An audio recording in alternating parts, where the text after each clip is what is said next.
Film dokumenter Asymmetries yang dirilis oleh Walk.Image pada tahun 2018 menceritakan bagaimana maraknya pembukaan perkebunan kelapa sawit hingga dampaknya pada lingkungan dan masyarakat sekitar.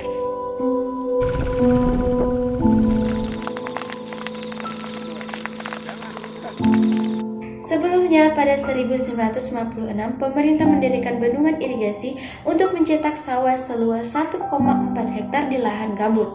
Namun, proyek lahan gambut untuk sawah tersebut gagal total dan bendungan yang dibangun tidak berfungsi hingga menyisakan bekas irigasi di atas hutan yang gundul.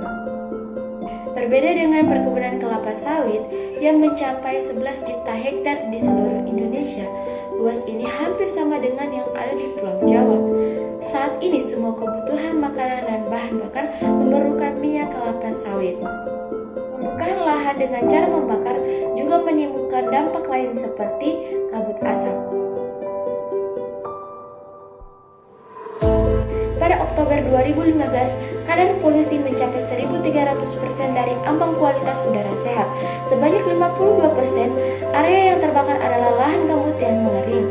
Setidaknya terdapat 3.200 jumlah titik api di Indonesia yang menyangkut 2,6 juta hektar lahan yang terbakar pada Juni hingga Oktober 2015. Luas ini setengah dari 4 kali Pulau Bali.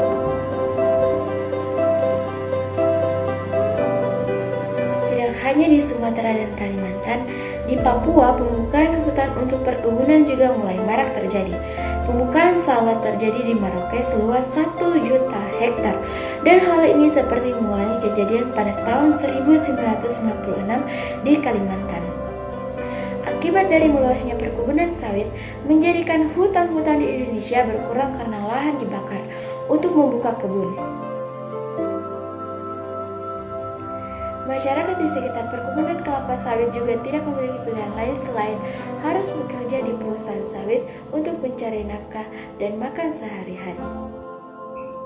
Maka dari itu teman-teman sekalian, kita tahu bahkan sangat yakinnya terhadap kekayaan alam yang dimiliki oleh negeri ini begitu besar. Besar potensinya, besar lahannya, besar pula sumbangsihnya terhadap dunia. Alam Indonesia yang terbentang dari Sabang sampai Merauke merupakan harta karun yang dipamerkan di mata dunia.